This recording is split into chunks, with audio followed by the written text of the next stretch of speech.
We made a lot of money on PrizePicks yesterday. So here's our first 6-pick flex play.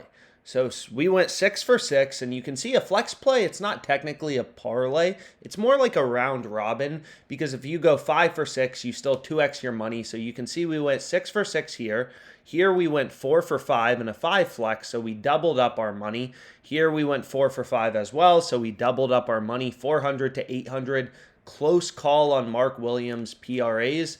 This one, we got 200, and then this one we got 160, and then here's another banger, 250 to 2.5K, so all winners.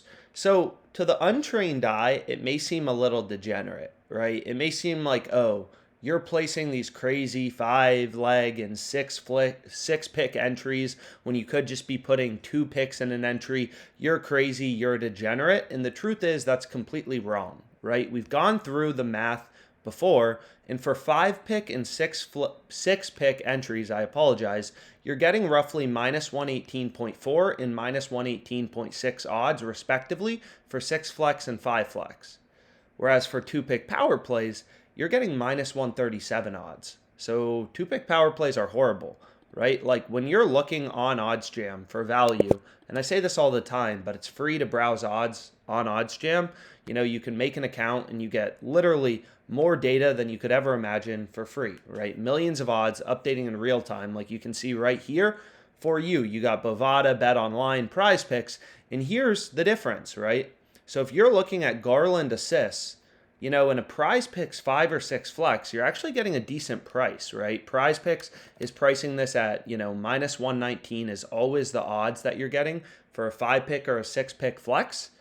And that seems, pretty good value maybe. Most other sports books are pricing this around minus 130. Pinnacle, the sharpest bookmaker in the world, they're pricing this at minus 145. So getting minus 119 doesn't seem horrible. But why would you play at minus 137 in a 2-pick power play? Then you're getting ripped off, right? Then you're getting worse odds than XBet, Resorts World, Bet Online, Bovada, Ballybet. All these other sports books are offering a lot better odds. So these 18 cents, right? It makes a big difference in the long run. As a sharp bettor, it's all about finding an edge. It's all about finding value in the market, hunting for these discrepancies. We're not trying to get rich quick as sharp bettors. We're trying to have an edge over the sports book and consistently, increase our bankroll by maybe 50% or 100% each month. So let's get into the first pick I have. So the tool I oftentimes start out on, well, actually, let's start with the screen. So the first pick I ended up going with, and let's see if I can find it right here. It'll take a sec to load. So maybe we actually go back to the EV tool. Is the first play I'm on, probably the best play I'm on, right? Is OddsJam will automatically sort your plays by profit margin. And you can, add in specifications like minimum, maximum odds. You can select the sports books you use. So by default, it'll be all sports books in your location.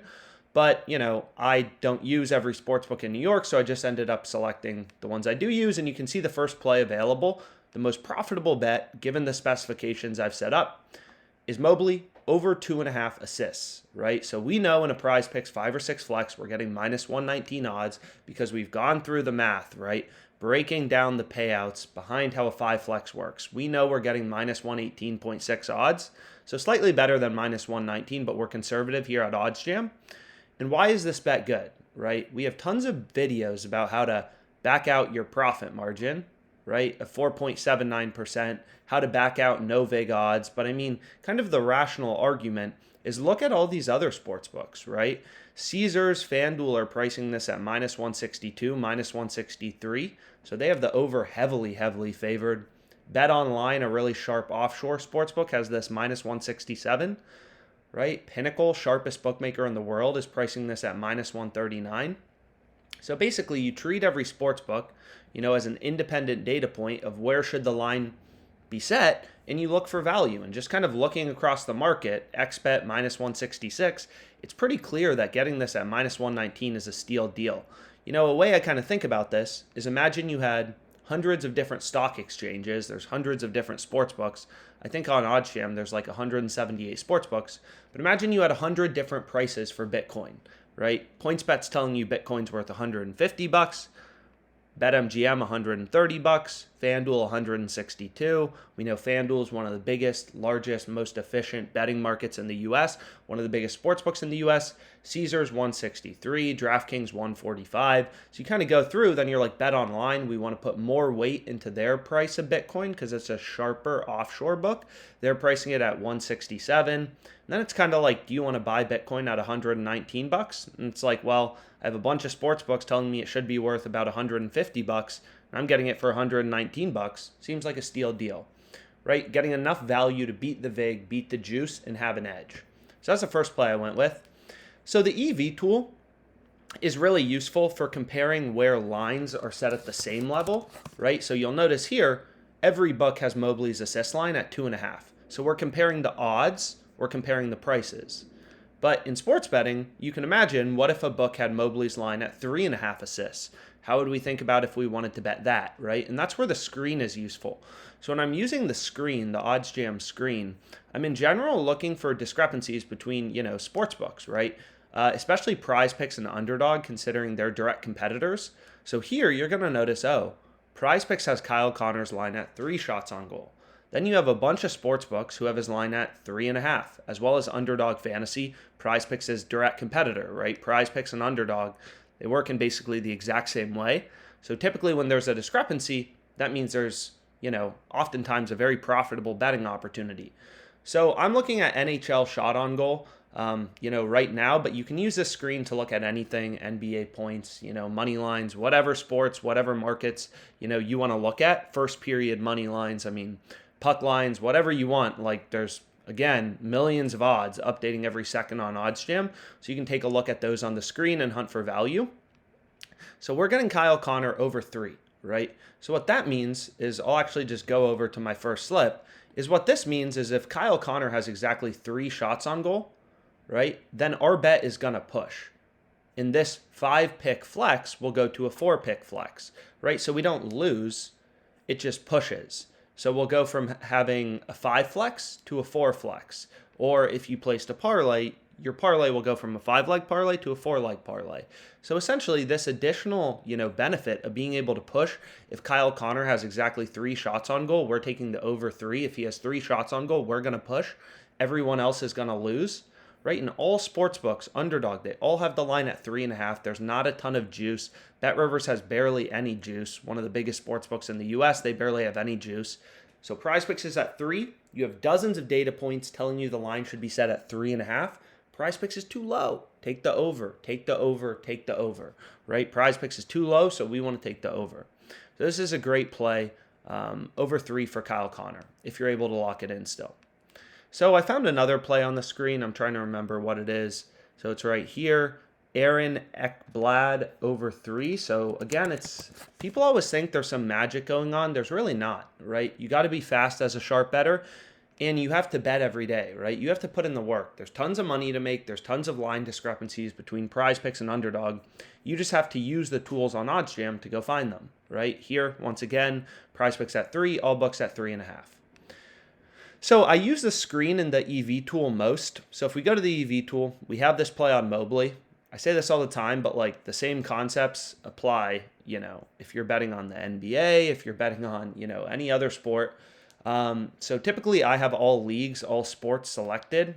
Some people are like, I just want to bet on the NBA. I'm like, if the most profitable bets are in soccer, why would you want to miss out on them? But to each their own. So again, the EV tool is easy to use for PrizePicks, right? You want 5 or 6 picks in your flex play.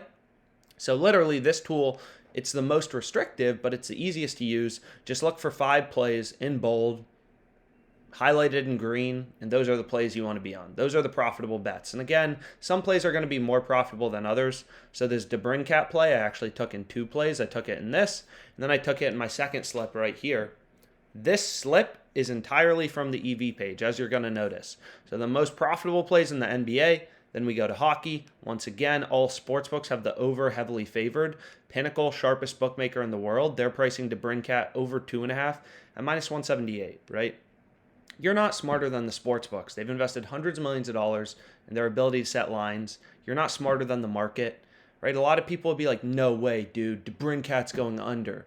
Well, if sharp bettors believe that, if sports betting syndicates believed it, if sports betting hedge funds, if the sports books believed it, the under would have already been hammered down to being the favorite. So either you're smarter than every other sports bettor and every sports book, or your opinion is just wrong and you should start trusting data, right? Every book is telling you this line should be priced around minus 145. You have the sharpest bookmakers, Bet Online and Pinnacle, pricing this at minus 167 and minus 178 respectively, and you're getting minus 119.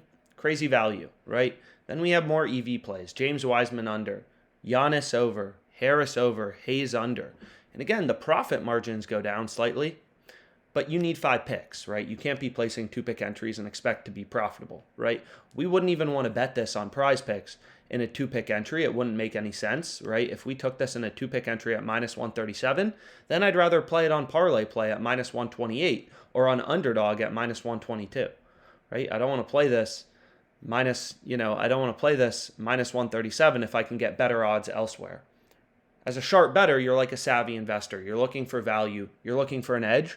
And if you're getting ripped off, then you're just screwed from the beginning. So here's my final slip, 400 to win $4,000. And then I have 125 to win 1250 here. Mobley over 2.5 assists, DeBrincat over 2.5 shots on goal. That was in the other slip as well.